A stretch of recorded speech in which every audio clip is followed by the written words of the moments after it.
Hi there, this is Tim with Data Description. I'm going to show you how to have fun with data in DataDesk this holiday season. We asked Paul Velleman for a holiday-themed dataset, and check this out. How did he do it? Well, I'm going to show you. So we're going to start by building a series of circles, and that's going to be done through our manipulation and generating a pattern dataset.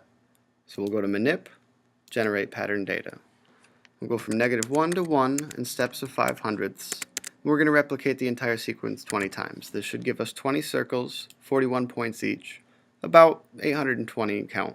And you can verify this while your variable is still selected. If you click Stat up on our toolbar, you should see a count of 820. Now you can leave it as is, but I'm going to rename mine A.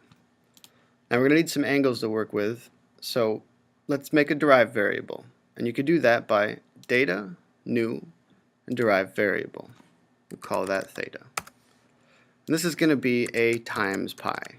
You can type in your variables as they are named, and there's some constants in DataDesk you can use like pi. So that'll work for that one. We're going to need a couple more derived variables here as well. We need an x and a y dimension. So let's do that now. Data, new, derived, x. X is going to be cosine of theta. And y. Y is going to be sine of theta. Now you don't have to manually type in the name of your variable every time. You can drag and drop it into the window. And you'll see that it's surrounded by quotes when you do this. When you type it in manually, you can surround it with quotes as well. It's not mandatory and it will be evaluated the same. So now we have x and y, and we can check our progress at this point by selecting x and y and forming a scatter plot. We should see a circle. And sure enough, we have a circle. Now we need to add in our third dimension. So let's generate another pattern data. This one's going to go from 0 to 40 in steps of 1, but we're going to replicate each number in the sequence 20 times. And we're going to call this C. Now we can make a 3D rotating plot of what we have here, but it's not going to be a tree. We should see a cylinder though. And we do. So we're making good headway. But a cylinder is not quite a tree, so how do we shape it? We're going to need to add another derived variable. This one will be our trunk. And our trunk is going to be a negative representation of z multiplied by our 20 circles. And we're going to have to re-express our z, so we'll do some manipulation on that. With z selected, go up to Manip, Transform, Dynamic, and the box-Cox transformation. That's going to create a new variable called ZP. And it generates a neat little function of DataDesk called the slider. Leave your slider open. We're going to use that later. It's a pretty powerful tool. For now, I'm going to rename my z to the power of p variable as r. This is going to be our radius. And by re-expressing it, we are able to give our Christmas tree a little bit of flair. And we'll see that once we make the 3D rotating plot. But before we do that, we need to change x and y. They need to incorporate r.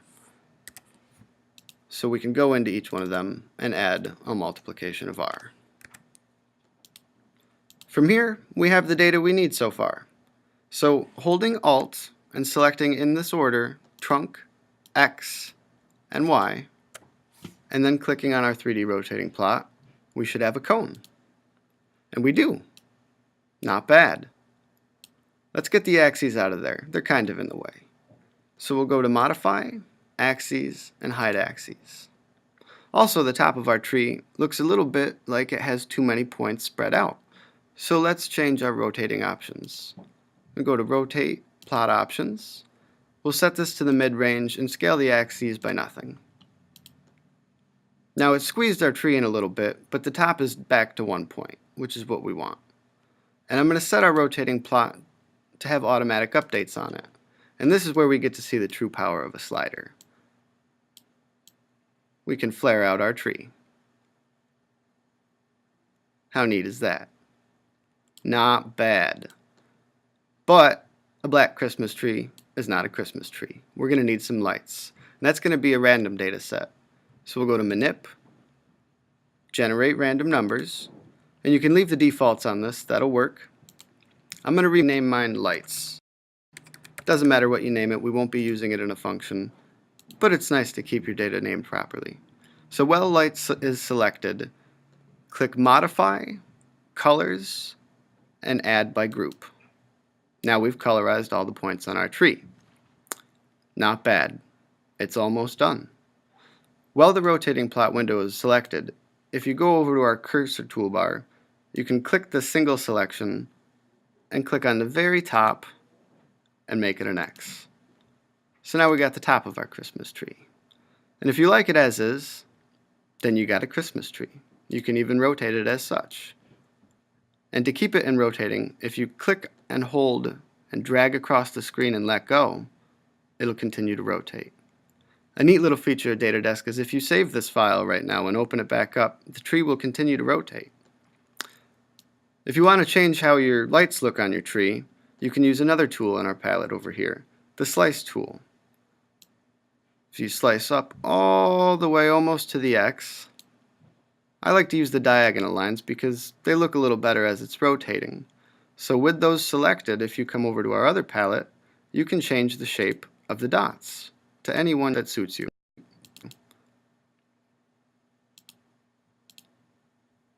Well, now you have your very own Christmas tree. Thank you for watching, and from us at Data Description, have a happy holidays.